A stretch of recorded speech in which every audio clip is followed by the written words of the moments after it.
Hari Om, everybody. Hari Om, Hari Om, Hari Om. As I teach the children why we do Hari Om, or you can say Namaste, and you can say anything you want, because it simply means you and I together thank the gods or the universe, respect each other, and it comes from the heart. See, the thumb points at the heart. And that's where the divine lives, that's where our spirit lives, that's the awakening part, our hearts. And that's what it means. So when you get comfortable, when you see people do it, don't you like it? Somebody was saying to me the other day that there was this guy from, was it Yogita? That was an X Factor, and he always goes like this. Yeah. And it's such a nice gesture. You do like it, you see? There's something in our heart that we really like. Well, today's Diwali. Happy Diwali. Happy Diwali. I know you know what Diwali means. Does anybody not know what Diwali is? Okay, there's quite a few. Diwali is our Indian New Year. It's called the Festival of Lights. It's a great story. You know the mantra, Jai Ram, Shri Ram, and Gandhiji, his mantra was Rama, Rama, Rama, Rama all the time. And in fact, when he was shocked, that's what he said, Rama, Rama, Rama. Now, Lord Rama was a son of a king. Sorry, I'm repeating it today. I told it this morning. Was a son of a king. And he was very much loved by all the country, by all the people, because he just was one of these great human beings. He was a good son, he was a good human being, he loved all, served all. He was so good that even his brothers and his stepbrothers adored him and loved him. They really did love him, because he came from such a good place. Now in those days, the king used to have 3 or 4 wives. In this case, the king had 3 wives.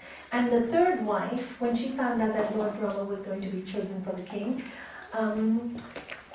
her maid, the 3rd wife's name is Kaikai, her maid kept on saying, the king loves you the most. And if Rama is the king, what will happen to your son? And you should be, the king owes you a boon because he promised you a boon when you married him. And so Kaikai, the 3rd wife, when people, have you noticed when people try to tell you horrible things in your ears over and over, one day it gets in, right? That's why I said stay away from negative company. So anyway, she convinced this queen, who was a good lady, to do something negative. So she told the king, well, I want my son Bharat to be the king, not Rama. And the king was shocked. He said, but Bharat loves Rama. Everybody loves Rama. Bharat is away at war. He wouldn't like this. But Kaikai says, no, this is what I wanted. And you promised me, and you can't break a promise. Because the Hindu tradition, if you break a promise, if a king broke a promise, it would be not good for the family. So anyway, he got Rama.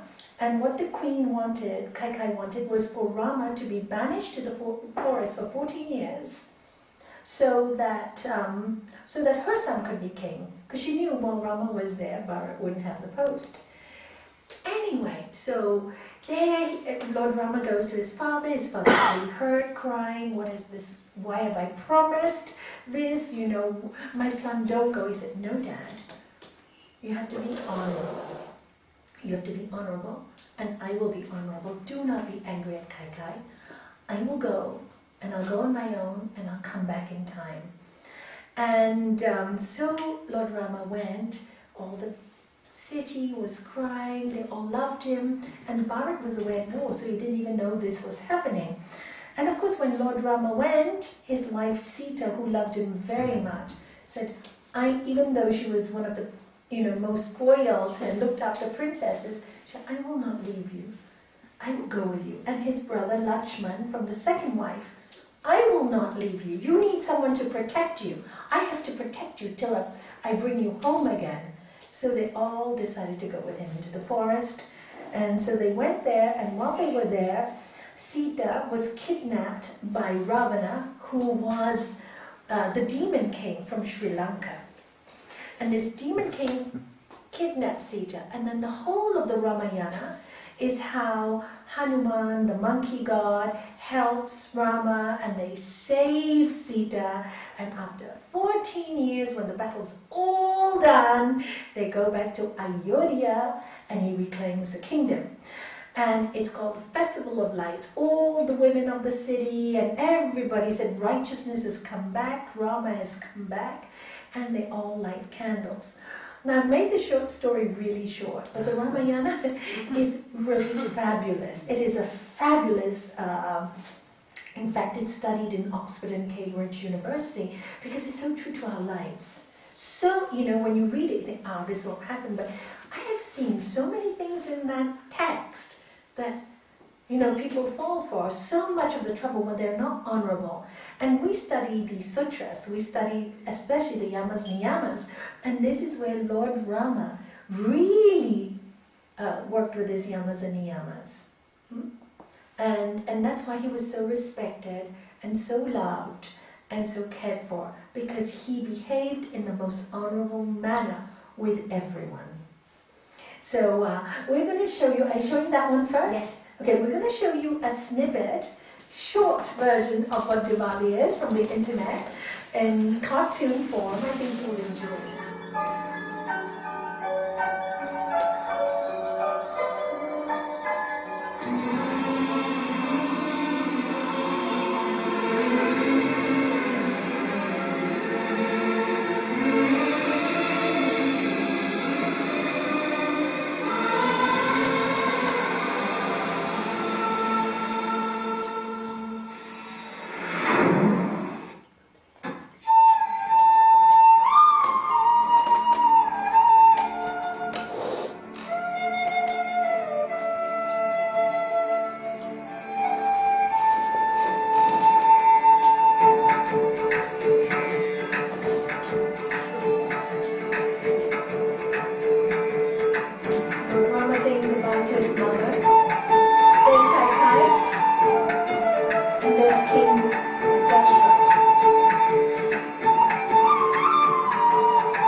As Raj Yoga students, the background of these books. And once you finish your course, they're very complicated texts. I have an easy version of the Mahabharata, if anybody wants to borrow it after the Raj Yoga course. And the Ramayana, I think I have one. I might have had it in the library by Master Shivananda. But both, BBC has made a documentary on the Mahabharata, and I'm not sure if they've made one on the Ramayana, but I have a cartoon version, this one, in my possession. So if anybody wants to borrow it, please let me know. You were the first one online. And this is a snippet of our master, and I just thought appropriate. Clear. Yeah, because this TV is so nice. Yeah. HD. Makes a difference. And how many of you have never met him? Oh, nearly everybody. 1, 2, 3. Okay, so here, let me introduce you to our Master Sri Swami Sotogrande. How can I keep from being so saddened and discouraged by all of this hate and intolerance? Okay, yes, there is a lot of violence, hate in the world. True. If you say become sad and discouraged, are you not adding to the problem already? In what way you can help them? Or in what way you can be a useful citizen? You are adding more problem to the world. They are hateful people, violent people. You are a sad people. Yeah. What's the difference? You are sad, they are violent.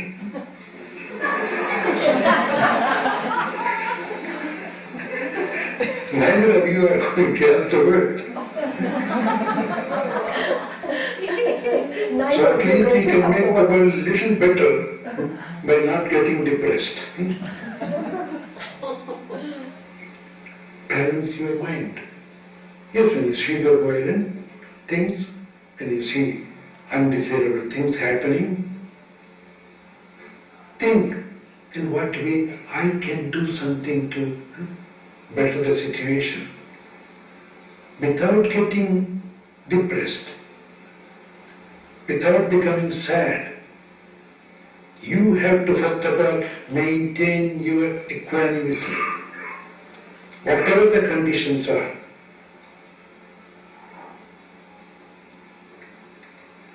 The minute you lose your equanimity,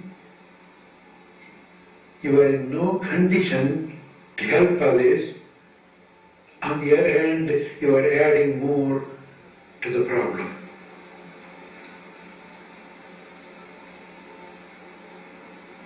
So see them, watch them, think, is there anything that I could do to make the place a little better, to alleviate their problem,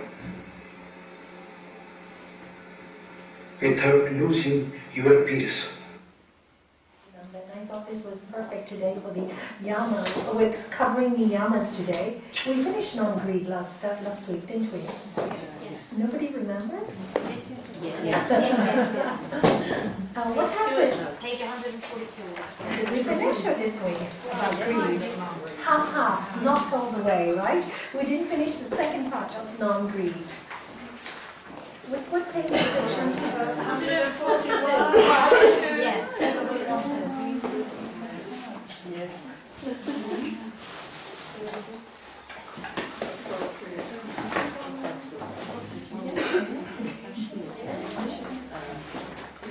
Yeah, we're more or less finished. It's just the second part of it. 39. The second part, the how of and why of one's birth comes. You know, when you are not chasing after things in life, when you're not constantly wanting more than you have. Because I have noticed since I've been counseling for 20 years, the problem is that people are always wanting something they don't have. They're looking for something they don't have. And I just say, just look for peace. My master taught me a really important lesson: make peace your God. Don't even let God disturb that peace. And so the goal was peace, peace, peace. And every time I thought in the early days, oh, I'd like to have this, oh, I don't have this, this person has it, it takes time before you really change. I noticed how unhappy I was. And I kept on saying, why would I want those things? Because just by wanting those things, I'm already unhappy. I lost my peace. So I would work with myself. What about those things makes me want them so much? They're temporary. Why am I so attached to it? Then I realized I was attached to the thought. I was attached to the thought that by having those things, I would be happy. But in actuality, by attaching myself to those things, the truth was, it made me unhappy. It didn't make me happy. I was very unhappy. So with time and with patience, I started to learn that when I was content, I would be much happier. And every time the I want thought came in, even though my mind would convince me that I was absolutely right in wanting it, there was a deeper voice from my heart, the voice you talked about today, was saying, no, Nalanie, don't go there. It's not going to give you peace. When that happens, the mind becomes quiet. When the mind becomes quiet, you know exactly why. You get the feeling why you've come to earth, what lessons you have to learn. Immediately the lesson is, oh my God, I think I'm not full of greed, but I'm always want. You know, I want this or I want that. So I am.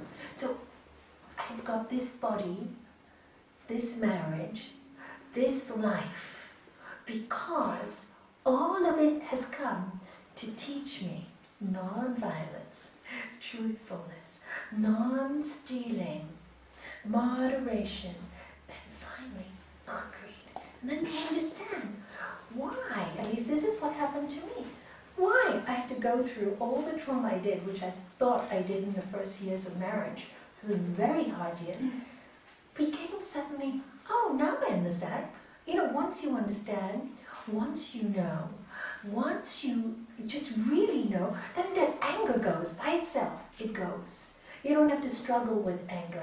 You don't have to struggle so much with your past traumas. By itself, it leaves you. You understand why you have to learn these lessons. Even though painful, you realize that it takes you to a higher goal.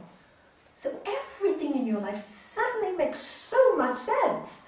And then you laugh. Then that's the next thing that happens. You start laughing. Wow! And all the time I was upset about all these things when all it was, all these things happened to push me forward to the light, to recognize I am spirit. And why did I have this human body, and why did I go through this, and why do I look like this, and why do I come from this family? It gets all answered. You know, you suddenly know why you're doing all those things. And that's a really nice feeling, because there's a feeling of contentment that follows that. And this is what it's saying here, non-greed. Because of course, what stops you from knowing is always wanting, isn't it? Notice, please notice, because it took me a long time to really get honest and truthful about this. A long time. Every time I wanted something, and you know, my husband said, "Oh, I thought you were practicing yoga." He was the greatest teacher. Put me right in my place. Why would you want that if you're practicing yoga? Shouldn't you be content? In the early years, he was really great for me. I mean, I was so grateful. Thank God, he just told me straight, oh, you know, when I did something that he thought wasn't right, he'd go, I'm going to call Gurudev. Like a child. What do we do with children? Honest, he said, I will call your master. We had an argument.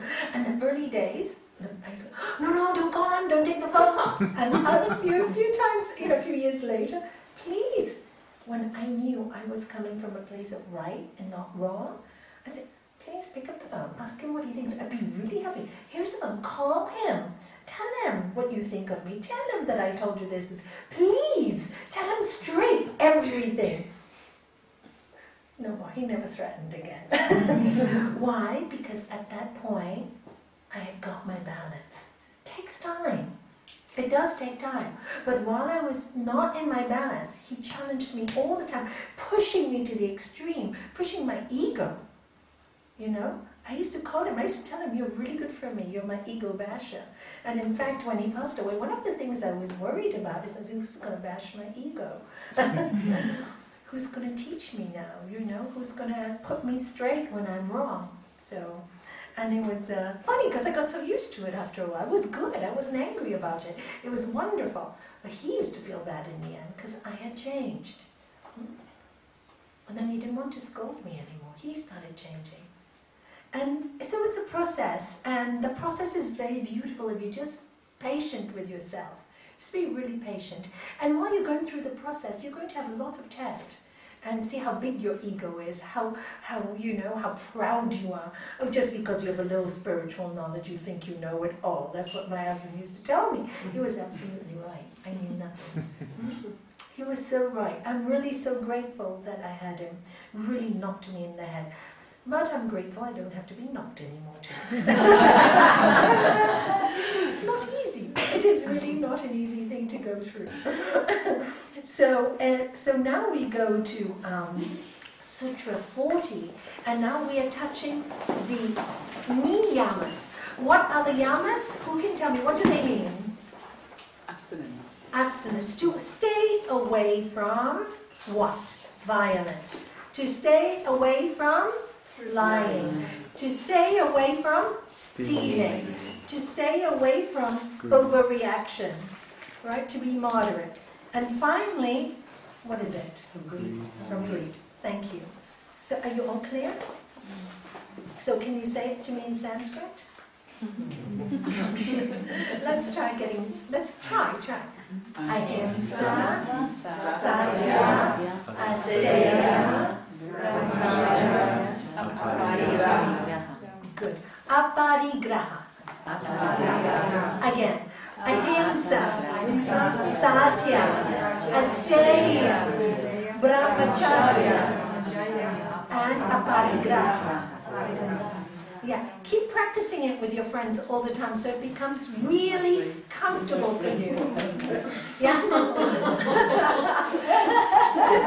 Yeah, every day.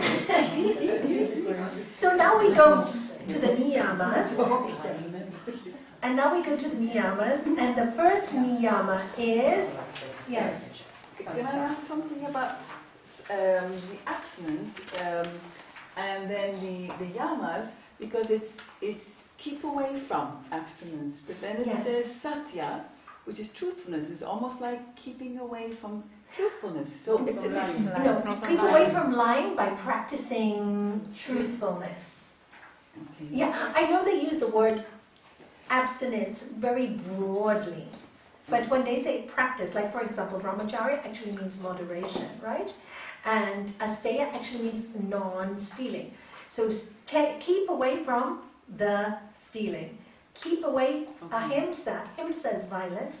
Ahimsa is non-violence. So that is what they're saying. Keep away from those things. But do those things, but you see with the others, ahimsa, but with satya it's just truthfulness in itself. Because I guess they probably mean keep away from non-truthfulness. Exactly, that's what I... Yeah. And it's a very broad, because again, like I said, the Sanskrit word, sometimes you cannot find an English equivalent. Okay, So the English, you just say abstinence. So, and that's why they use it. Because you can't find the same, the restraining from those things. It's different in the English language. Thank you for asking. So can somebody read Sutra 40 for me, please? By purification arises disgust for one's own body and for contact with other bodies.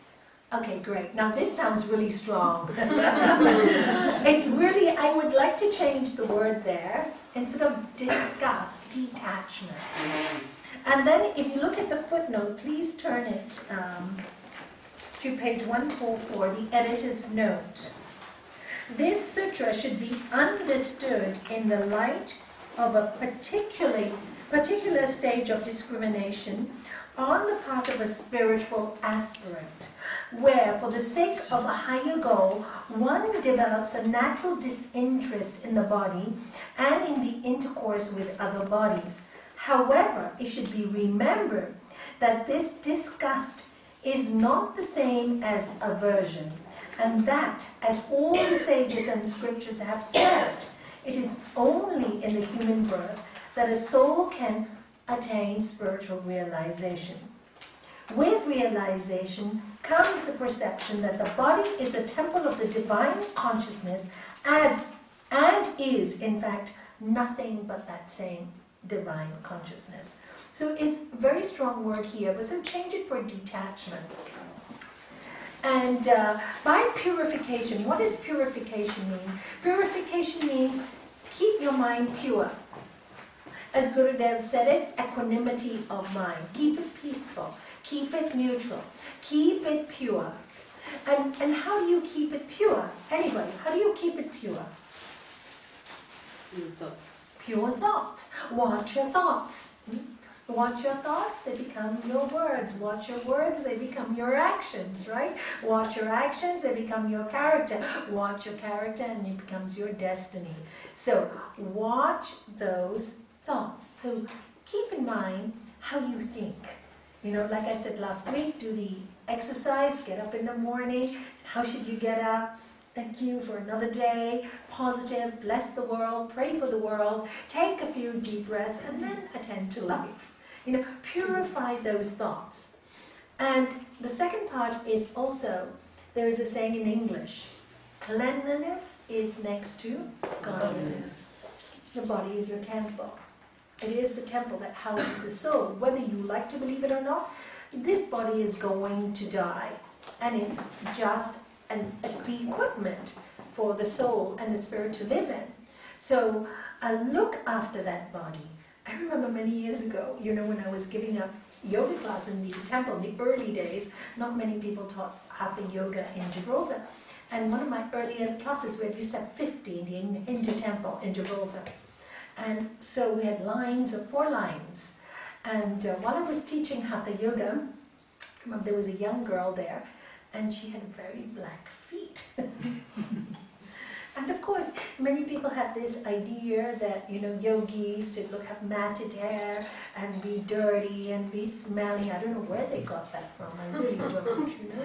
And they would come like that to the class. We had many like that. So one day, one of the students, I hadn't noticed actually because there were so many people, and one of the students who was across this girl with the black feet came to me and said, you know, Nalanie, please, can I ask you a favor? You need to speak to this woman. She has black feet and comes in my face, and I really feel a bit ill and I can't do that. So why don't you tell her? No, people don't have the courage. So I called this girl and I told her, you know, look, it's not really nice, and she got so angry.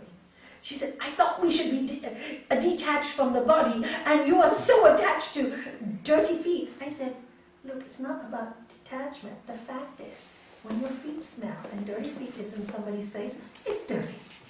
It's nothing to do with, you know. I said, how would you like me to step on the mud and step on rubbish and put it on your nose? She said, I wouldn't like that. So I said, then why do you do that to somebody else? And then she got the message, you know, she got the message, and I remember that, you know. And so to look after your body is good. You should keep it clean, look after it, free from disease, but not nowadays. It's the other way. You know, people are all into too much looking, and they spend hours and hours in front of the mirror, men and women alike, hours and hours with thinking what clothes they're going to wear, hours, you know. And you know, I must say, at the beginning of studying this, I was pretty much a culprit myself, because obviously coming from my background and then also running a fashion business, of course, you know, every day before work, I should wear 45 minutes and go into my wear. And you know, 45 minutes, some days I would waste 45 minutes. Today, that would be criminal to me. 45 minutes, open the wardrobe, okay, this. We go, what are you wearing to the wedding? Oh, when the wedding comes, I'll think Friday, I'll think for Saturday. You know, and it's so different because you just don't waste any time. But I remember that I spent so much time, and the really nice thing about the sutra was when I, you know, non-greed, when you start practicing these things, all the attachment to those things, it really frees you. It really does free you. And I remember once Gurudev was telling me a story. He was sitting in my apartment in Gibraltar on his last visit before he passed away. And you know, he was telling me, you know, Nalanie, sometimes, you know, because I asked him, I said, Gurudev, how do you, you know, you were living in India, and how do you feel about being in the West for so many years? He said, you know, Nalanie, I miss having 2 lungis. Lungis is the, you know, the simple rose. He said, you know, when I came to my life was so simple when I was in India in the ashram. 2 clothes. Wash one day, next day change the other one. The other one would dry, because in India the clothes dry in 2 hours, you know, in the sun, or 1 hour even. Wash one day, change the next day. Wash one day. So simple. No baggage. And he said, you know, now I come to the West, and all my disciples make me carry so many bags. You know, really, I don't need so much. But never mind. It makes them happy to give me things. It makes them happy to give me things, so I will take it. And then he said to me, you know, he said, Nalanie, I was in London or someplace he was visiting, and I was staying in this woman's house. And she's a lot of money. She's really very, very wealthy. And so she had a wardrobe full of most beautiful clothes and saris. So we had to go, that night we were invited to a party, and they invited me, I was going. The whole day. What should I wear? What should I wear? Anything. You have a wardrobe full, they're all beautiful. Pick one and wear it. So she picked one. Gurudev, do you think this is nice? Wear it. 2 minutes later, what should I wear? They've seen me wear this before, I must get something new. But doesn't matter, you have so much, give some of it away, give some of it away. And he said, finally, about 5 o'clock in the evening, she couldn't bear wearing one of her own, that she had to run out and get a new one. And he goes, and I thought, oh, I'm so grateful for my simplicity. I'm so grateful for my simplicity. The whole day, 24 hours, you know. And so when you overdo, you waste your life. Yes, you put time away, I'm going to wear this, you live in this world, you have to do these things, but don't waste so much time. Moderation, moderation, moderation. And I see so many people waste days and weeks. I'm going to a wedding in 2 months, and 2 months, every day is what clothes am I going to wear for 2 months, you know? Or even this suit doesn't fit me, this one is this, I don't want to wear a tux. Oh, the same thing, you know? Attend to it quickly, get it done, don't waste so much time, and finish. Done. Keep it simple. So another thing you notice when you start to look at your body and you practice the science, socha, purity, you start to notice things. I remember one of the practices was when this happened, I have a scar here which I love because it reminds me. I had a huge cyst here, and I was studying the sutras at that time, and the doctor had to remove the cyst by local anesthetic. So I go to him and he puts the injection. He said, turn away, you may not be able to look at this. I said, doctor, I really want to. He said, but you may faint.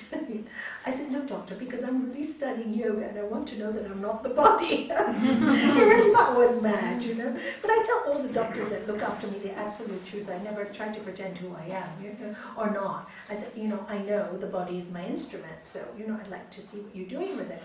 So I remember when he cut it, the sensation I had was, oh my God, I'm just like a piece of chicken meat.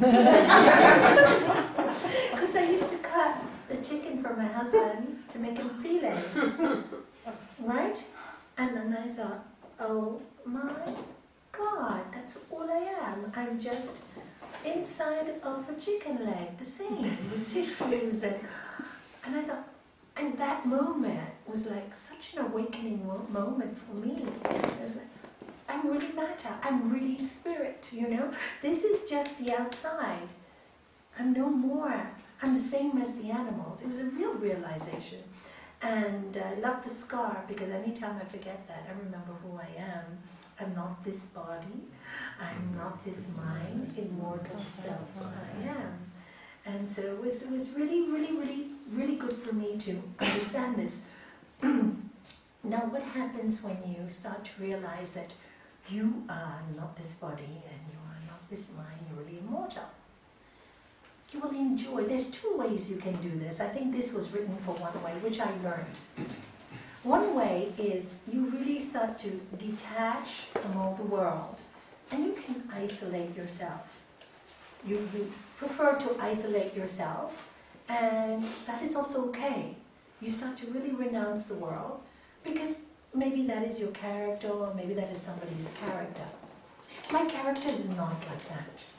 I tried isolating myself. It doesn't work. I love people too much. So my thing was, when you start to detach, is everything is a gift. Nothing is mine.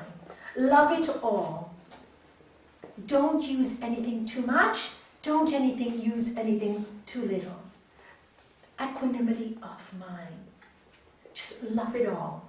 And this is the only way I could be personally with my personality. To love all, embrace all, and know nothing is mine. And that was my way of detaching. Detaching from any individual, but at the same time attaching to love. Whatever it may be. It was a great lesson for me. And you have to find out who you are. And I know my spirit thrives on love, thrives on human beings. This is who I am. I'm really my father's daughter, because he was like that. He needed to love in order to love. And this is the way I am. So you have to know who you are. But what does happen in the process is, like I said, the detachment that comes is really nothing is mine, nothing is mine. So when you know nothing is yours, what happens? The possessiveness goes. So you don't try to control anybody. And when something doesn't suit you, you're easy to walk away from it. It's easy for you to walk away, easy for you to come back, easy for you to do this or that or this or that, because there's no attachment. You work with the rules of the divine. There's a kind of detachment from what people think or what people want from you. There's almost like, as it happens, you work on that step with God. And that's the non-attachment.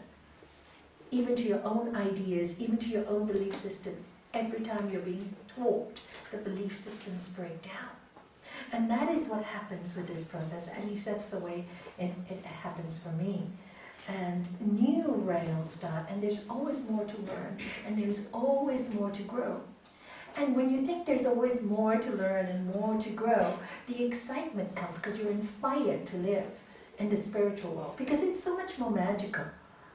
It's so much more magical. It's so much more peaceful. It's so much more loving. Even when you're totally on your own, you're covered. You feel this love. You feel this joy. And then you want to share it with everyone. So that is the detachment that happens. You detach from things in particular, and you attach to that wonderful love, and make that your one goal, or that wonderful peace. And that's how I understand purity of mind. Filling your mind with love continuously. And not trying to confuse too much.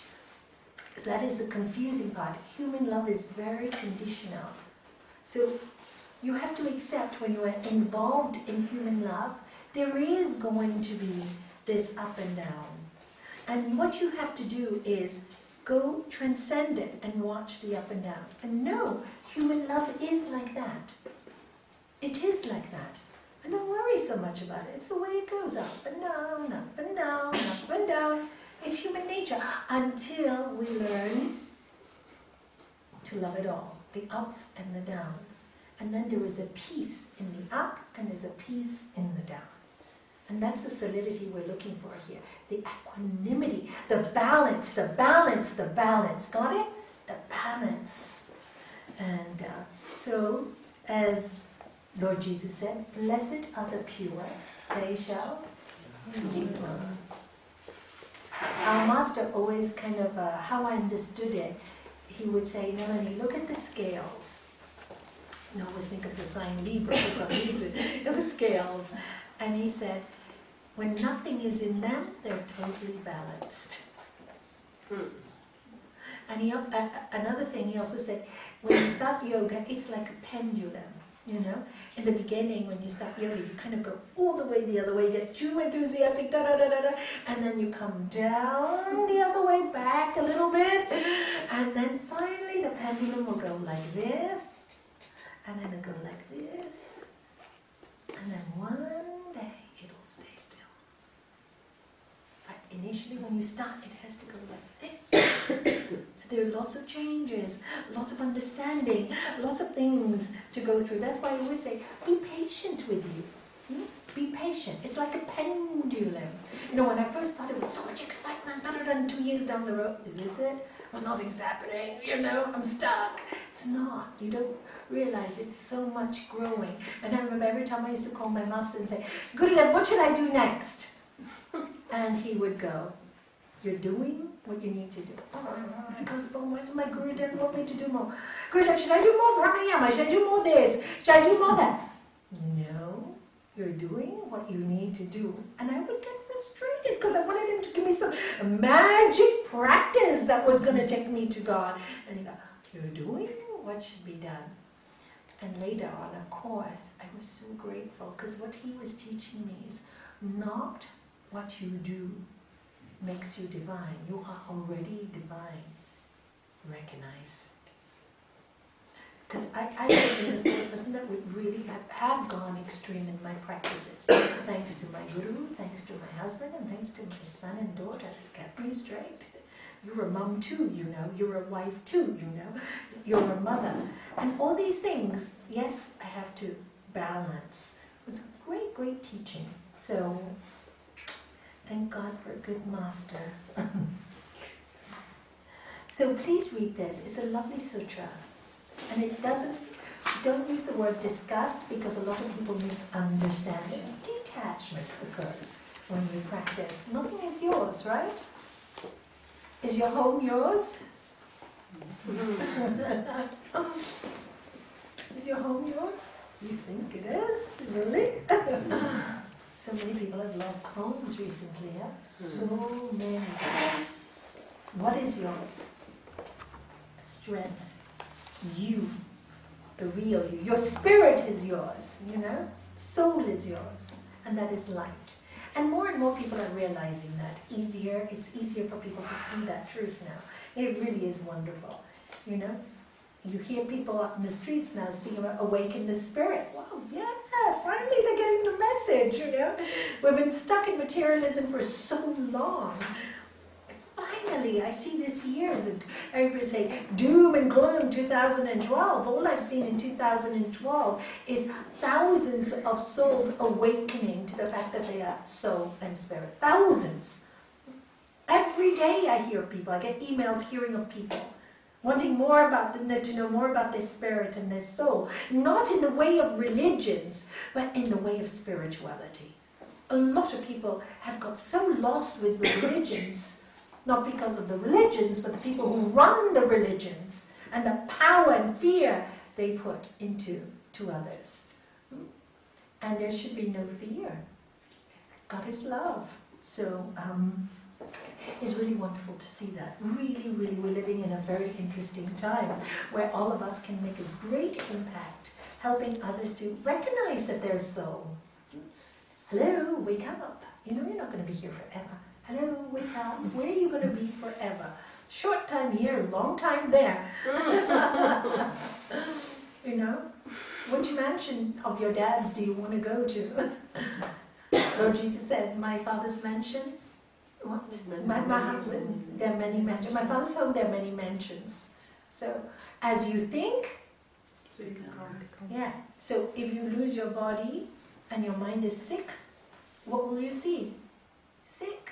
Because the mind is your tool to connect. But if your mind is pure, blessed are the pure, they shall see. Absolutely. Interesting, isn't it? It's really very scientific. So, and here, 41, moreover, one gains purity of sattva, cheerfulness of mind, one-pointedness, mastery over the senses, and fitness for self-realization.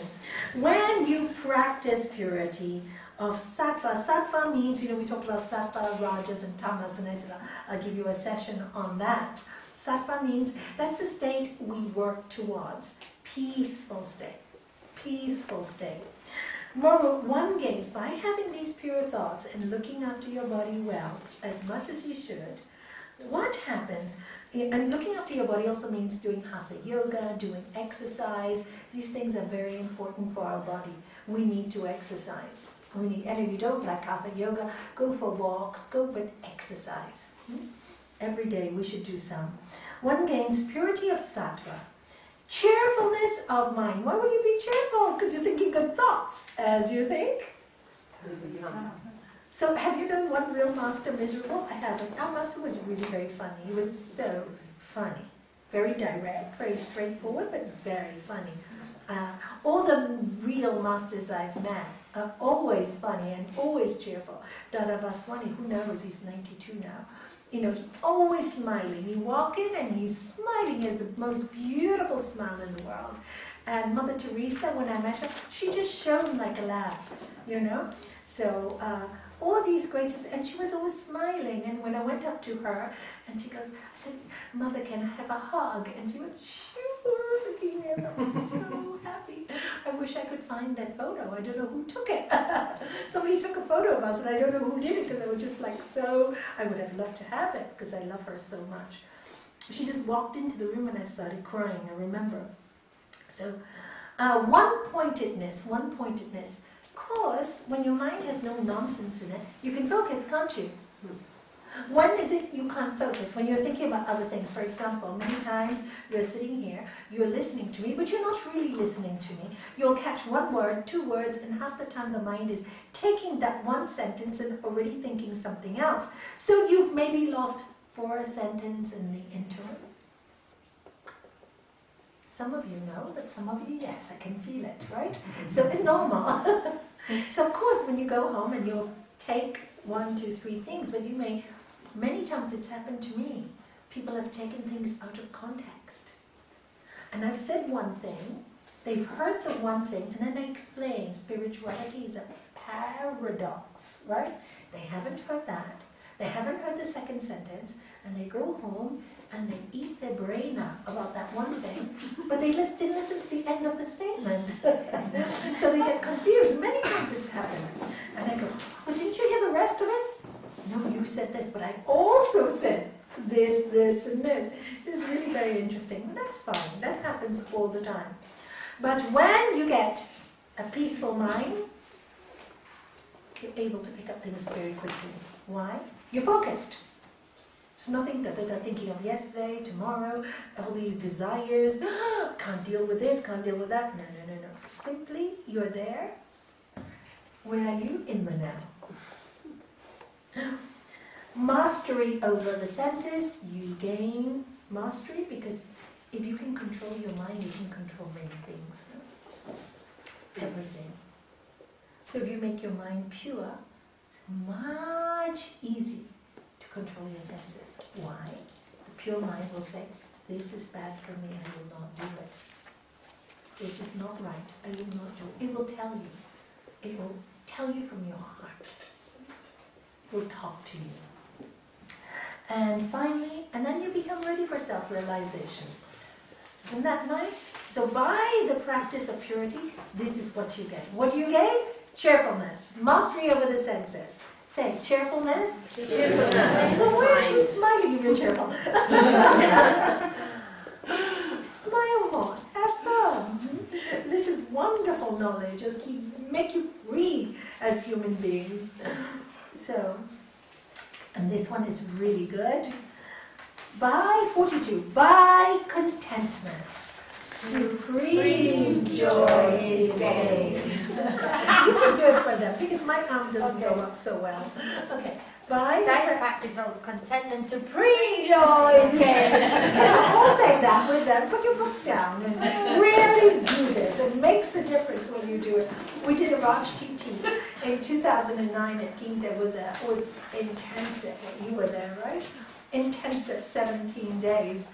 And one of the speakers had to speak on contentment. And that's how she started. And the whole room was filled with this energy and everybody content. It was, really magnetizing. So I always quote her when I do this one sutra. I have her in my mind, So niece, right, niece? It was my niece, yes. Lakshmi from Hong Kong, yeah. So will you do it? Everybody join me, please. By contentment, supreme joy is gained.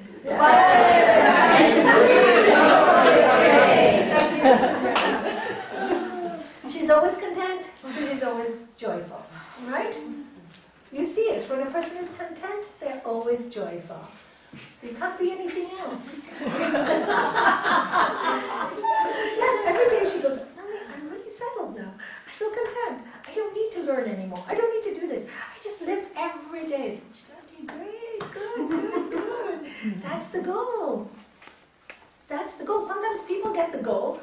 and they run away from the goal because they can't believe it's so simple.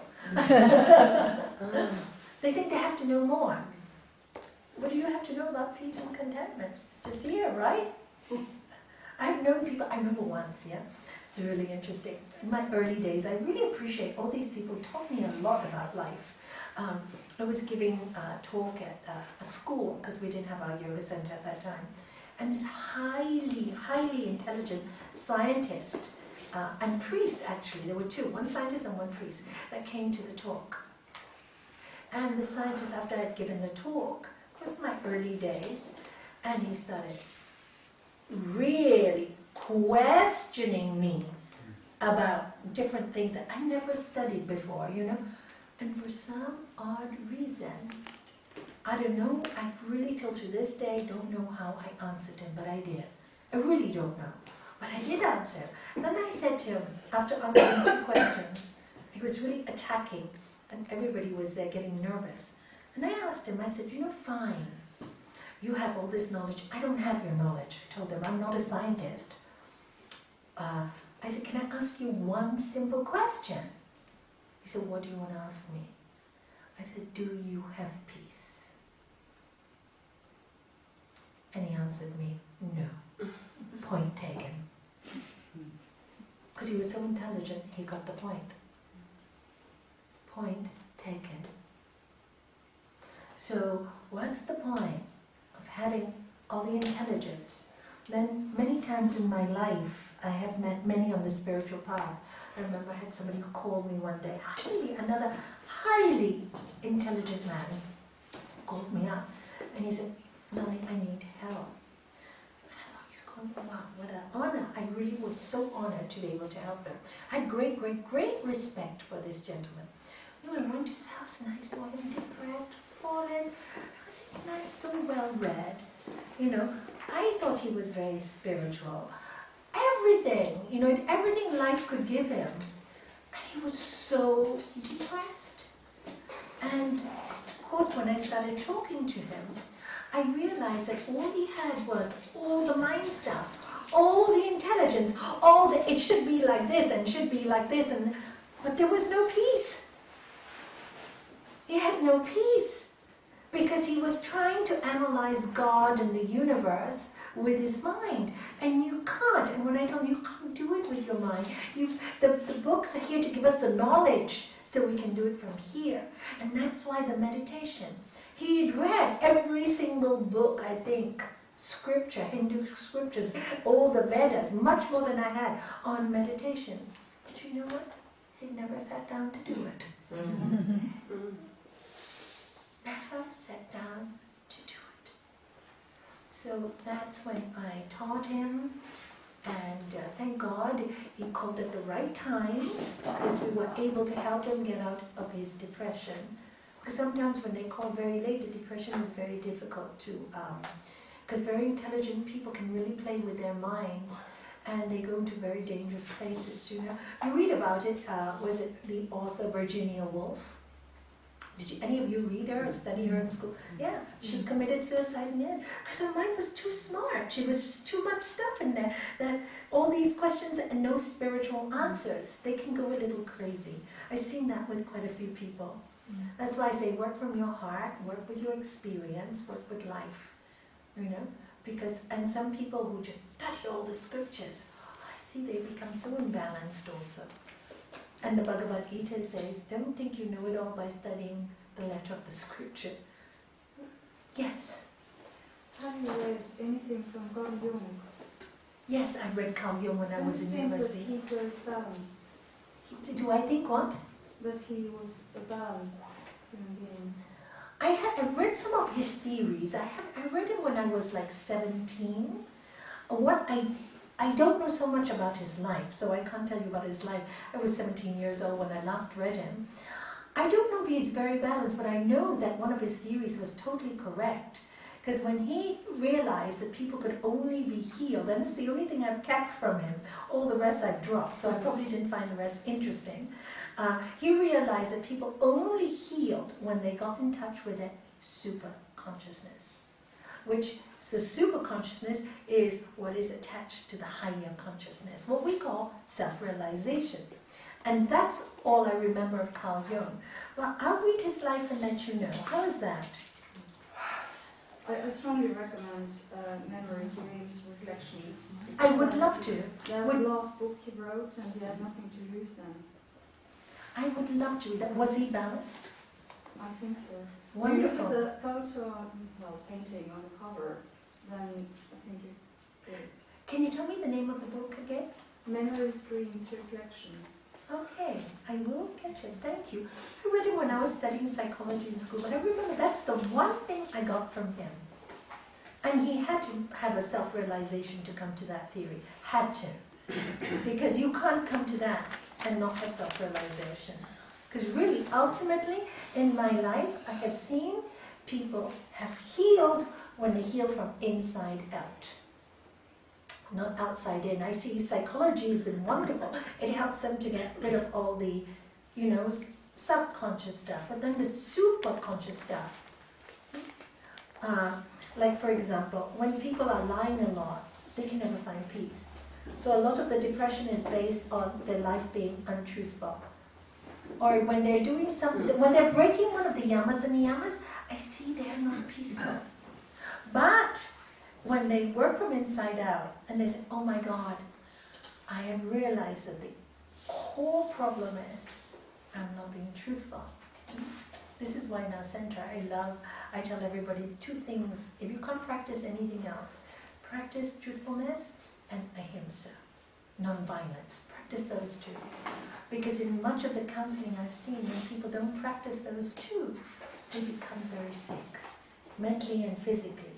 And when they heal inside out and they become who they really are, the superconscious, the spirit in them, I see them heal every time. Every single time they heal. And it's wonderful to watch. It's wonderful to watch. So thank you for that. And I will look into that book. Thank you for telling me that. Nirvana had something to say. Yes. Yes, there is a movie, quite a recent movie, which has come out on DVD about Carl Jung and one of his students, which does portray him of not being that stable. I forgot the title, I think it's something with a dangerous mind, but if you look it up on the internet, it's with Keira Knightley, and that will tell you more about it, about his life. Yeah. About his life and what You happened. see, you don't know. One will say he wasn't, and one will say he was. So the thing is, take what you like from him and drop the rest. Okay? Do you see? It's like many people will have their own opinion about a philosopher or theologist or a psychologist. I always say, take what you like, and that's what I remembered from university. That's what I like. You take what you like and don't go into debate by the rest. Because then you can debate, one will say he was imbalanced, and I think he must have been certainly quite balanced to come to that realization. What he did with that realization afterwards, I don't know. It could have made him a little on the other side. I don't know. We don't know. But it's interesting to see how one person and how many different opinions there are of that person. Gurudev always tells this story. May I tell it to you? There was a beggar, there's a man on the street, on the floor. He's fallen on the floor. The first man passes. Oh God, look at that drunkard. All these people, all they do, drink, drink, drink. He deserves to be on the floor. I'm not going to help him. Walks away. A second man passes. Oh my God, he must be a thief. I'm sure he's a thief. Let me just run away from here. Goes away. The third man passes. Dirty, rotten scoundrel, lazy, never works for a living, and of course they're homeless because they don't work for a living, they're lazy, they deserve it. Walks away. The fourth man walks. Oh my God, this poor man, what has he gone through to be here? Let me lift him. He must be a saint, sleeping on this hard floor. Which one is he? Mm-hmm. Each one saw that man according to their belief system and their thought system. Each one. So you never know. That's why I say when you listen to gossip, you never know. I'm so glad you always bring up controversial things. Good. Good. Because then you can see, so many lessons are learned. And you bring up the counter argument. You see, you never know which is the truth. So take the best, and if you don't have to deal with the rest, don't. Until you're sure. Well, I guess that everyone has those aspects in them.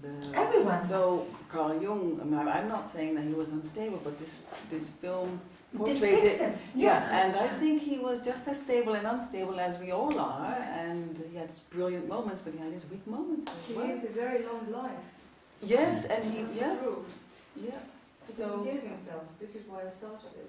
yeah, no, but he worked through a lot of Anyway, things of we himself. won't debate about Carl Jung tonight. I don't think he's very important in the Yoga Sutras of Sripata. Thank you. You can continue later. That will be great. Yeah. Thank you. But thank you for saying that. But really, frankly, like I said, take it and that's how I work my own life. Take what's necessary and drop the rest, because then it can go into a very heated discussion at the end of it. Does it give me peace? Has it given me more knowledge or less knowledge? And that's how I look at life simply. Is it relevant, irrelevant, or what? And keep it really simple, very focused. And if you're interested, read the book, and then you'll find out for yourself, and watch the movie. That's fun, that's juicy, that's something to learn, As long as you can disconnect from it when it's done. Detach from it when it's done.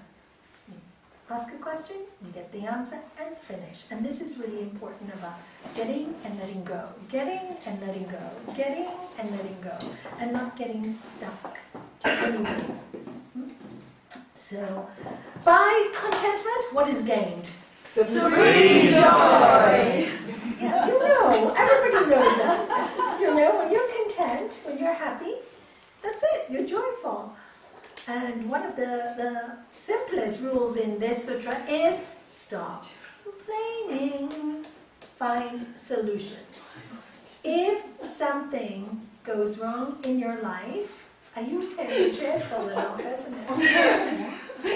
I was trying to put the cushion behind, but I didn't realise the material was away. I know those chances. Oh, so Are you sorry. okay? No, don't be sorry. We needed some light humor. So, one of the things is stop complaining, find solutions, all right? That's what I've always learned. In the early days, I used to complain. When I stopped complaining, something is wrong, find solutions. I tell myself, find a solution, don't complain. If you don't like it, change it. You can change it. And this is where I use the prayer, Lord, grant me the serenity to accept the things I cannot change, the courage to change the things I can, and the wisdom to know the difference. And what I learned was I couldn't change anybody. I could just change me and my outlook of things. That's what I learned. The courage to change the things I can. And what I could change is how I looked at things. And the wisdom to know the difference. Don't deal on all the other stuff, but their minds will get very confused when you're complaining and you're blaming. It goes into many, many wheels, and it goes on and on and on and on. Never-ending, vicious cycle of mental headache. That's what I call it, mental headache, and it makes you sick to your stomach. Stop it. Find a solution. I always have. It doesn't matter. It's like somebody on the, there's a fork on the road. Which way should I go? Should I go left? Should I go right? Should I go left? You can spend an entire lifetime. And I've seen people, should I, for a long time. Oh my God, just take one road. I tell them, just take it. Even if you take the wrong road, at least you're moving forward. You've taken the wrong road. You will turn back and take the other road. But if you sit there the entire life, should I, shouldn't I, shouldn't I? You're stuck, you're in deadlock all your life. Oh my God, that is prison, don't you think? A mental prison? And I see people do this all the time. Take one road. You've given it enough time, but take something. And Gurudev said this to me one day. I asked him, I said, our business was up, down all the time, the same, you know, one season good, next season bad, you know, frontier problems, business down, no frontier problems, business up. And so I asked him about it for my husband, you know. And he says, Nalanie, if you plant a seed and you water it and you look after it and you put it in the sunshine and it doesn't grow, what should you do? I said, I don't know, Gurudev, because you know, when we're little, we think, at first when you don't succeed, you try again, right? I said, I don't know, Gurudev. And he said, go plant another seed. So I went and told my husband that. I said, go plant another seed. You tried this way over and over and over and nothing is happening. Change it. Change it. And that's all you have to do, change it. So that is what I learned from my beloved master. So the next one, 43. By austerity, impurities of body and senses are destroyed and occult powers gain. Okay, first of all, before we go to that one, what is the word for purity in Sanskrit? Socha. Socha. Can you all say it? Socha. And for contentment, samdosha. Samdosha. And now we go to tapas. Tapas. By tapas means burning. By austerity, impurities of the body and senses are destroyed. Impurities are destroyed. And occult powers gain. Now, what does that mean? When you go through suffering, accepting pain for purification, and when you don't hit back, what happens to you? When somebody causes you some harm, and initially, prior to the study of yoga, you couldn't care about you, and you get angry, and you cause harm by either telling somebody or harming yourself by getting angry and upset about it all night and all day and for months and years. And I've seen people stay angry for 20, 23 years over one thing, and or an entire lifetime. When you accept the pain and say, I'm not going to do anything back in return, you actually burn. Haven't you said it? Because you really don't want to forget. You really don't want to let go. You really don't want to, because still inside of you is like, oh, but you caused me this, you know? So but when you accept it, it's a burning. It's a real burning. And your heart hurts and your body hurts and you try to resist it. But if you stay with that process, you start to develop a kind of force, a spiritual force. And you develop many incredible senses and things. You see things that you've never seen before or noticed before. Now, I've seen this happen with a lot of people. When they're going through the yogic process and they, develop as human beings, as spiritual beings in a human body, I see that many times they burn a lot. They suffer many things, and if they don't complain in return, and they just find solutions, sometimes they can't, and they fight with that, but over time, if they find solutions, I see that they develop this power over nature, power over suffering, power over, I've seen it. For example, I often give the story of Devi. Devi is one of our students. She's 85 now, right? And she had very, very, very, very difficult husband, not easy. She was the breadwinner, and she was the only one that would come to our yoga center in those days. I used to teach meditation at 6 o'clock. In the early days, I taught all hours of the day, from 6 to midnight, no problem, And then I taught on my teachers, and I thought, many of them would carry on and do that. So 6 o'clock we used to have meditation. So many years later, I said, was any of my students willing to give 6 o'clock meditation in the morning? And of course, nobody would go, but Debbie, the oldest, Nalanie, I'll do it. I'll do it. I said, are you sure? Because she was getting older, and of course my day was so long, and I still had my children, so I couldn't do it. I still had my responsibilities, and I couldn't do it that often like I did in the early days. So she did it at 6 o'clock every morning. And I remember there was a time she said to me, she said, you know, I would we were going to India, all of us, not so long ago, 1999, was it? Or 2001. 2001, the year before Gurudev passed. I took 34 people to India to see him.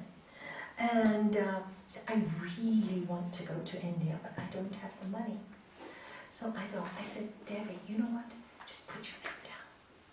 But Nalanie, I really don't have the money. Just put your name down. I don't even know why I told her. I probably thought if she doesn't get in the end, I'll just pay for her, you know. But anyway, put your name down. So she put her name down. Anyways, I get this lady who comes for counseling. She's depressed, has a problem. You know, I never asked their background, so I don't know how much money they have. I'm not really interested. Anyway, after she got better, she came to me. She said, I want to pay for your ticket to India. You know, I believe the price is £1,500. And I go, no, I don't need 1,000. All the students together have said that all of them will pay towards my ticket, so I'm very lucky my ticket is paid for. You know, I don't need it. So, well, I want to give you £1,500. I said, thank you very much. Would you like it to go for somebody who would really like to go to India and can't afford it? And she said, I want to give it to you. I said, but I have. So can we share it with somebody? She said, Nalanie, it's up to you. And she said, who do you have in mind? Do you mind me asking? I'm giving it to you. I said, no, you're not giving it to me. So I said, well, there's a lady that, her name is Lita or Devi, and I really like her to have it, but I have to be fair because there's another lady that wants to go, but I think Lita really deserves it, and she's getting older. And she goes, what? Lita? I said, yes. I said, you know Lita? Didn't I tell you? She was the one who told me to come and see you. And didn't I tell you, Lita, I cannot do yoga at any other time but 6 o'clock in the morning because I work in a finance world and I make a lot of money and I'm very busy. But I told Lita, I'm not good at getting up early. And you know what she does? She calls me at 5:30 so I can come to the 6 o'clock class. And then I got so excited. I go, oh my God, look at Lita, a 6 o'clock in the morning class paid off. But of course, I have to be fair. So on the Wednesday when I was teaching, I said in my mind, I have to be fair. So whoever puts up their hand first will get the money. So I go, you know, we've got a very kind donation to buy a ticket for India. And Lita goes, Nalanie! And I go, quick, somebody else put up that. First come, first serve. But what I was trying to get here is like, there are many lessons learned in this story. You know, one, she gave, none of our teachers in Gibraltar get paid at all. So she gave her time freely, totally freely for years. Two, she really worked with this woman, you know, to help her at 6 o'clock in the morning, give her her class, right, for nothing. And she had developed the siddhi of attracting that money to her. Siddhi is a power, it's an occult power, and these are the miracles. For me, occult powers, these are for me the miracles I see every day. And what happened to Ole also? Whoever gave that kind thing to Ole, I don't know who you are, that kindness came through my post box. And Ole, you can thank whoever it is, because I really don't know who it is. I just thank whoever. I Generous came. Yeah. And the city of serving without, do you see, there was, by austerity, austerity is keeping away. I mean, oh, he would like, oh my God, would anybody like to make thousands? But he's shooting every week and he's doing the work. Wouldn't you like to make some money for everything, you know? And austerity, when you're going through a bad time and you're still doing good, you really should be getting some money. It's a battle with yourself, isn't it? I know, I had that battle. It's a battle, Shai. No, I've got to do a good deed. It's a battle. And what happens? I see it again and again and again. Shanti, she invested in some properties when the properties were really high, 3 properties. Thank God, she, 2 of them, right? It said, in the contract, it said that if it wasn't ready on time, they could get back you could get back your deposit, right? In Spain, you never get back your deposit. It takes 15 years. I know my husband got some property many years ago when the market went down, many years ago. It was up and then went down. It took 15 years to get it back. She's the only one I know that's won the case in 1 year. It's a miracle. It's, you know, I watch this. This is one. We have Lakshmi in Portugal who serves, loves, gives, and she also works for a living. With her wealth, she charges the rich and gives to the poor. That's what she does. And they're very happy about that. They're really happy. Every time she needs to go, so now she's in India, she gets a sponsor. Somebody will sponsor her trip. Just like that. Always, isn't it true? Because she's always serving. And I go, oh my God. And sometimes they have this battle. I really need to make money now because Nalanie, I can't just keep giving everything away. Okay, please go make some money. Please don't worry about it. The money comes to them. Their faith is restored again. It makes me laugh. And I think they're magic. They haven't realized how magical they've become. You know, I'm not saying making money is wrong. It's great. Make it, share it. But share it. They weren't afraid. They had nothing and they gave something. That's even harder.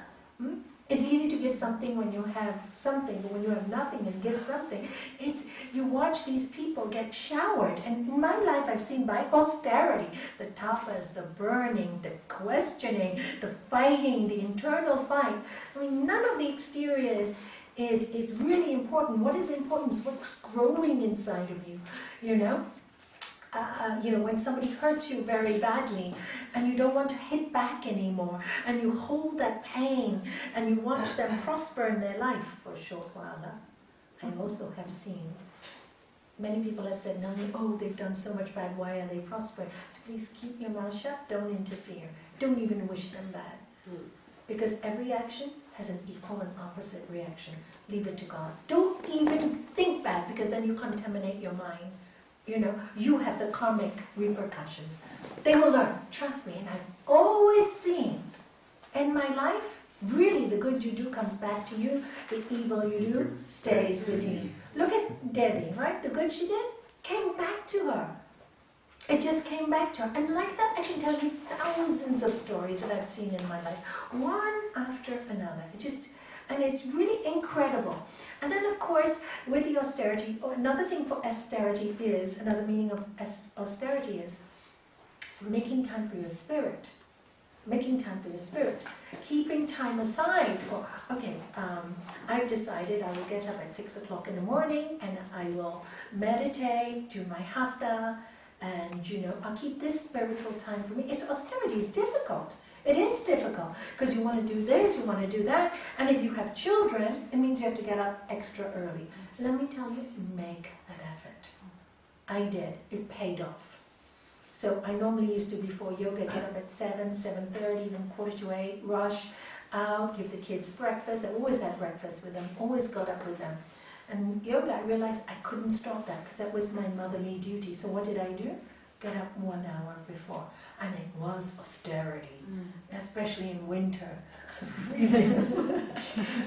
It's so cold. I just did it. How much do you want your peace? That's what you have to ask for. And it pays off. And by the practice of meditation, all the masters tell us,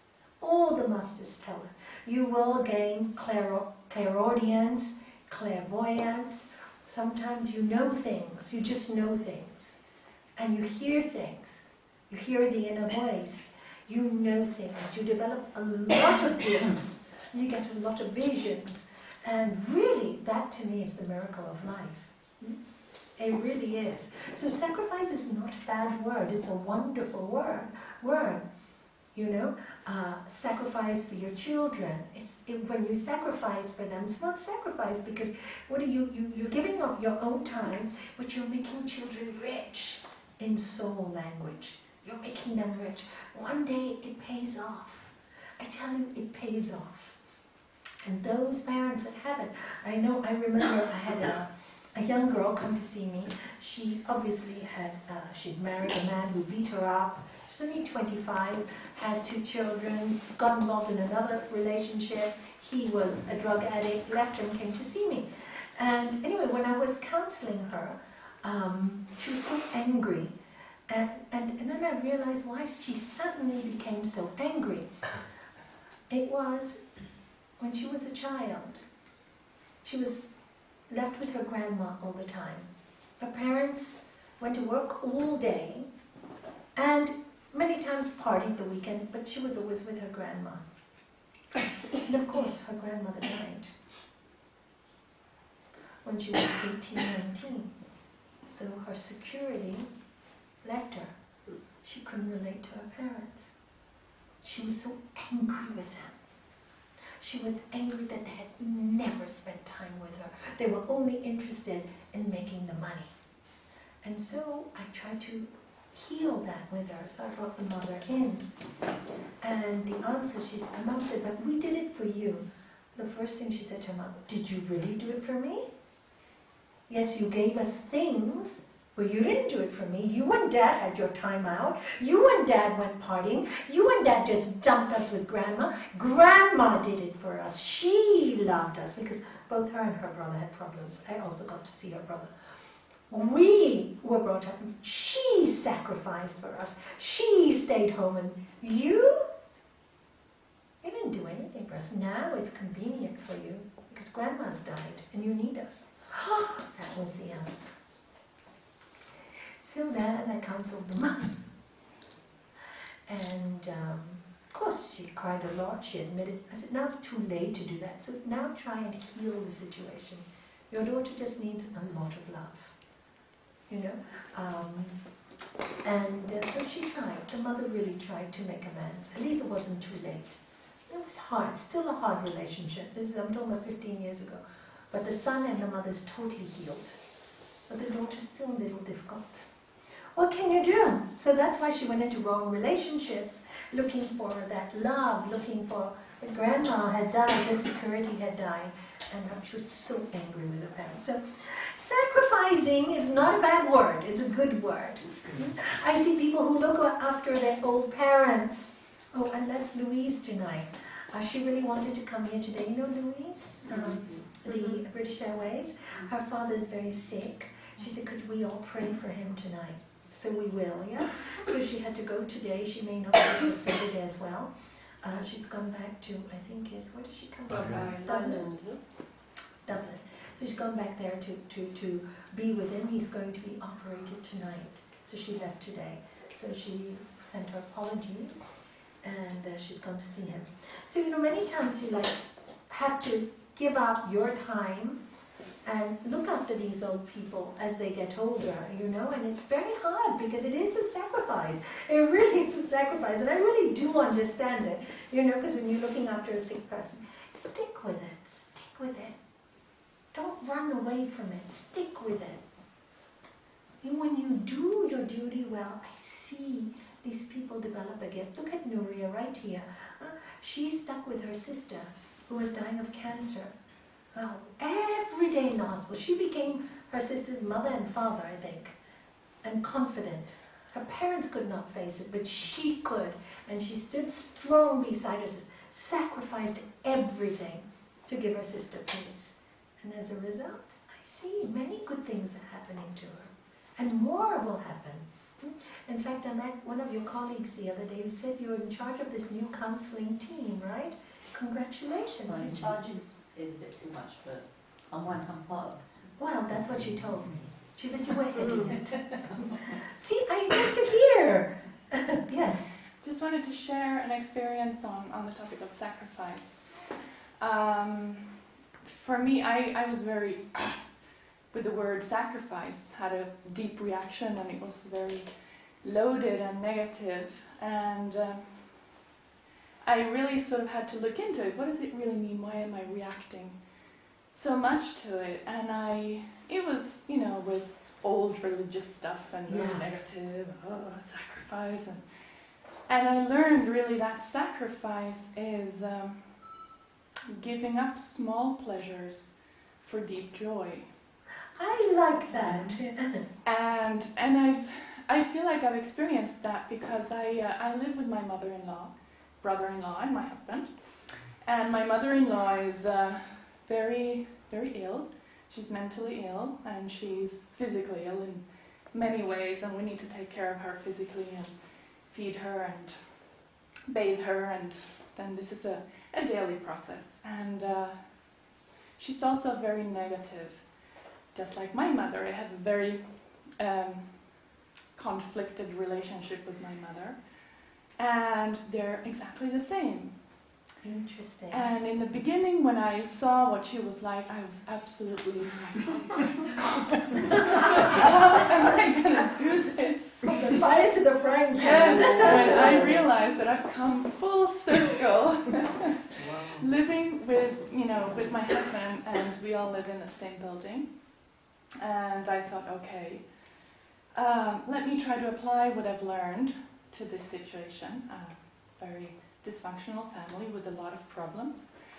And I've spent about a little more than 2 years with the family now, and I've come to really love this woman. And as negative as she is, because I don't have that emotional baggage with her as I have with my own mother, she has been a tool, a gift for me to help me heal my issues with my mother, so that I can show her love, I can show her patience. I get to practice this every day with her. And as I do that, every time that I talk with my own mom, it gets better. So where I don't feel this aggravation and this tension with my mother, I can, each time I talk to her, I can sort of more and more easily let go, take what I like, leave the rest, and not expect her to be a certain way, etc. So I feel like what I first saw as, oh my God, I'm going to die here, really has become something that I see as a gift. Wonderful. A gift. And my mother is seeing that change in me also. She doesn't know what to say about it. She's a little bit uncomfortable around me. But that's her stuff. But she will be comfortable later. But I'm seeing this. So on the topic of sacrifice, I've really made peace with the word sacrifice. Thank you. And I also see the, it's something sacred that we do. So it is sacred, yes, I think so too. Yeah, because the Western world, the word sacrifice is, like you said, it's a yucky word. But in this tradition, sacrifice is a beautiful word. You sacrifice your sleep to get something far greater, You sacrifice your time partying for something far greater, to spend time with your kids and turn out to be great human beings, and it's really quite beautiful. Sacrifice your organ, the donor, someone who gives you a donor. Yeah, and save somebody's life. Yeah. So it really is. Thank you for that. Thank you. And I'm sure your relationship with your mother will heal rapidly. And many mother-daughter situations I have seen. Interesting. When you accept them totally for who they are, you become free. And not expect them to be the mother you want them to be. Or the father you want them to be. That's the way they are. You cannot change them. You cannot change them. Just love them. Just love them, love them, love them. And how can you love them? They gave me life. I always ask people, you have horrible problems with your mother. Did she take you through your illnesses? Yes. Did she take you through your school years? Yes. Did she take you to your dentist? Yes. Did she take you to your doctors? Yes. Did she buy you your shoes when your shoe size was too small? Yes. Well, far more good than bad. And that's how I work with other people on this issue. My remember all those things. And then, okay, maybe she wasn't brilliant, maybe not so kind, but she did all those things. Be grateful for those things. Many times it's also when you put yourself in their shoes, in the situation that they might have had, and how difficult it was for them as well. Nobody's born knowing how to be a mom? Or father. People Yeah. just don't know. Well, so maybe this is the new generation, that's what they teach in schools, the sutras. It'd be great. I'd love to see this taught in every curriculum. It would be fantastic. That'd be so great. How am I doing for time? Okay, so please read this. It's really very beautiful when you get home. Okay, this one, the next one. So what is that one called? Tapas. So Sosha, Santosha, and again? Sosha, Santosha, and Tapas. Good. So think about this, because tapas is a very interesting topic. By study of spiritual books comes communion with one's chosen deity. And all this it means is when you study spiritual books, what happens? If you read the Bible or the New Testament, you become very close to Lord Jesus. When you read maybe the Shiva Sutras, you become close to Shiva. When you read the sutras, you become close to whoever's close to your heart. So, by the study of spiritual books, it's really important to study because it elevates your mind. And, obviously, all the religions were there initially to help us connect to the source. Sometimes we can't connect directly because we're so far. And that's when you need the connection. And that's where the religions come in. They look at Jesus Christ, they look at Buddha, they look at the American native leaders, and they look to somebody to guide them upwards. So if you have that in you, read the spiritual books that drive you up. And that's why religions were there. But unfortunately, like I said, everything's been changed inside out. Nothing is truthful. People write the books the way they want to write them. And so people today are really frustrated.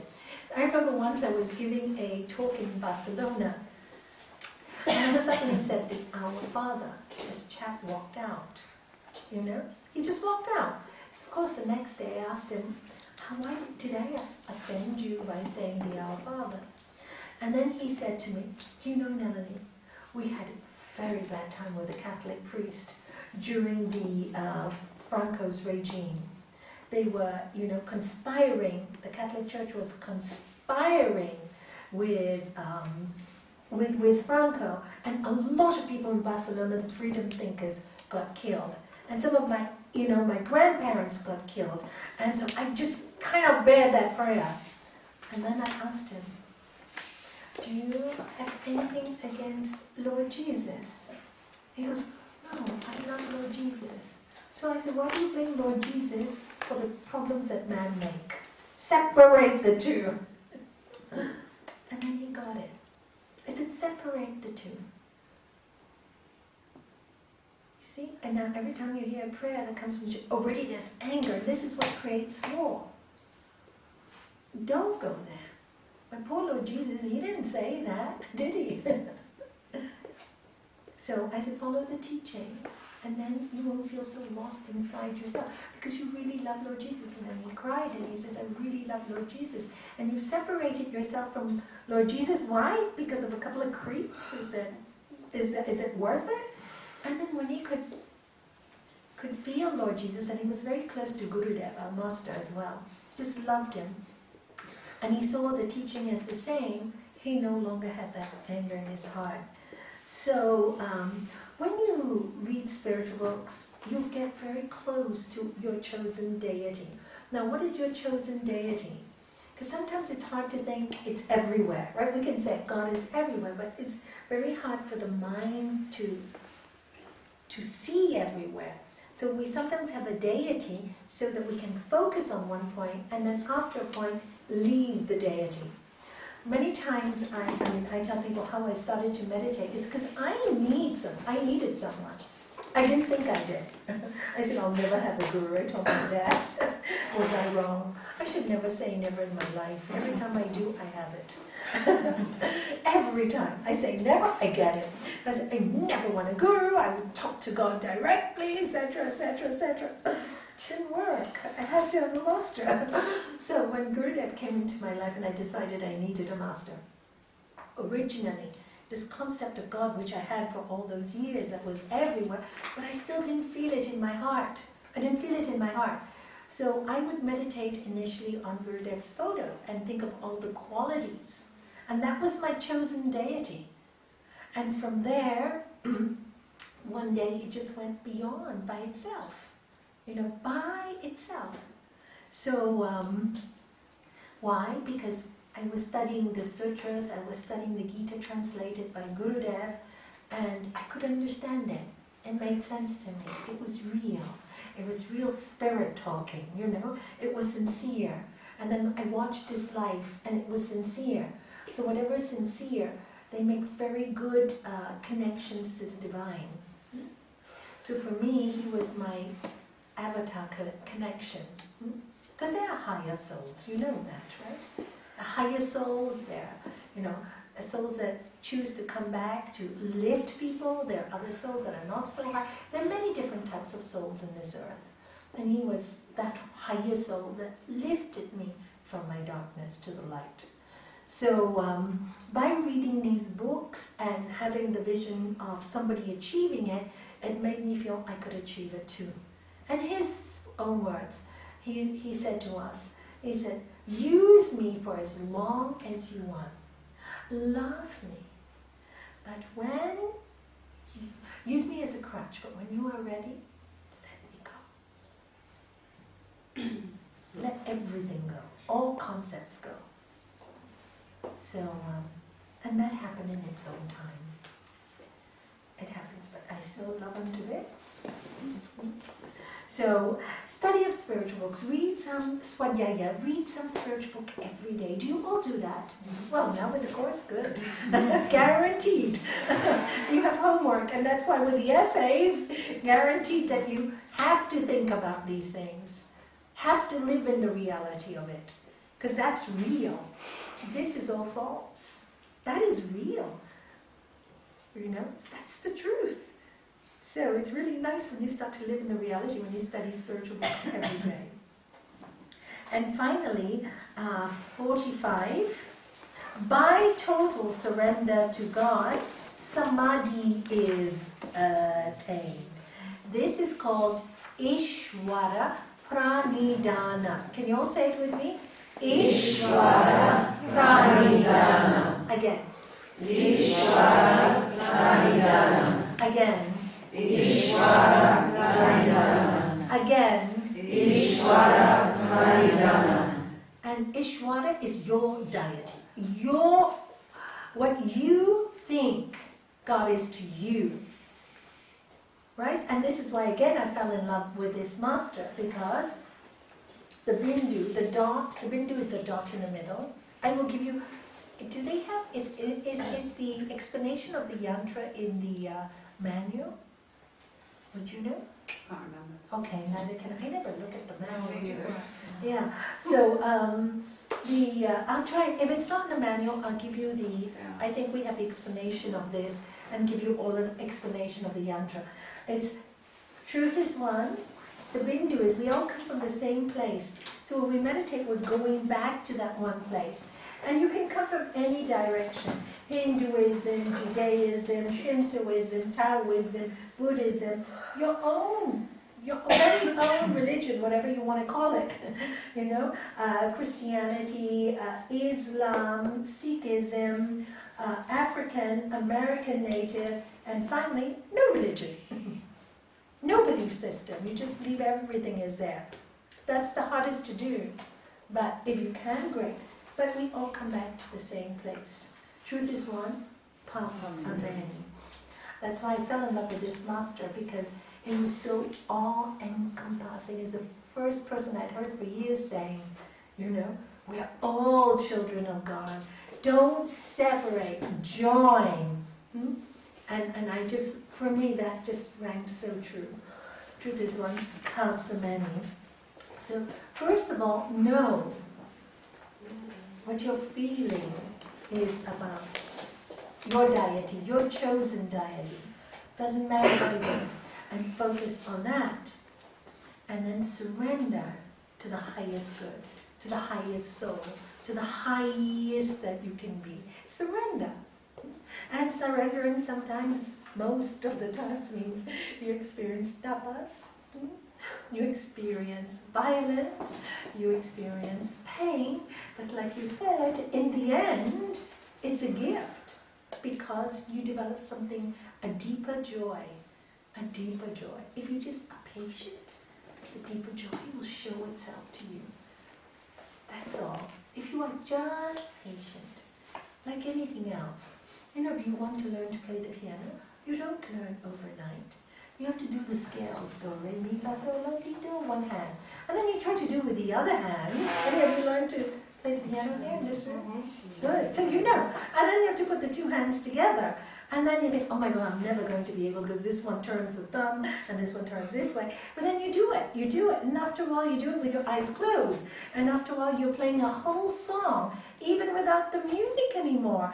And then you're talking to people, and you're playing. You go, how did this happen, right? And this is exactly as it is. As you practice these great truths, as you practice these great vows, it becomes automatic after a time. In the beginning, it's a lot of work and a lot of struggle. I can't do it. This is too hard. It's too difficult. I'm going to fall. Oh my God, I'm never going to do it. I'm good for nothing. And then one day you suddenly play. You suddenly fly. So be patient with yourself. You're born in a time that there's a lot of good happening, you know, and we are getting a lot of help. We're getting a lot of help from the other dimensions to go higher quickly, you know, to save our Earth and our planet. We are getting a lot of help. So take that help and use it wisely. Use it wisely. And by surrender to God, samadhi is gain. Because when you surrender, there's peace, right? The more you resist, the more it persists. Let go, let go. What can you do? Can you do anything else? Really, you can't. You can fight and fight and fight and fight. Sometimes you can't change it. I remember I met a woman, 22 years. I always tell this story because 22 years. She was divorced 22 years ago. And that must be 29 years. When I met her, it was 22 years. Remarried, had new children with this partner, and still angry with the first husband every single day of her life. But you know, I asked her, oh my God, but life has worked for you. You've got a new partner. You say you love him. You got new children whom you love. What's your problem? Still angry at the husband who left her 22 years ago. Big ego, lot of pride. How could he leave me? The anger. And I said, your anger has consumed 22 years of a happy life. And your poor husband, that's why she had come to see me. The second one, the husband was going to leave her. So long being angry. Can you imagine staying with an angry person for 22 years? He must be a saint. Shabbos. And don't you think so? To be with somebody who is angry for 22 years cannot be easy. That's real tapas. And he was thinking to leave her. And that's when I woke her up like, hello? What are you doing? Wake up! And she really woke up with a shock. Oh my God. It's gone, finished. And you, every day you make this family suffer for one thing that was done 22 years ago. Do you think it's right? Do you think your new family deserves this? Do they deserve it? No, they don't. And you know, it was really interesting how she changed her life around just by letting go. Surrender. So he left you. Big deal. You're not the only one. And then she lightened up. And that is niyama.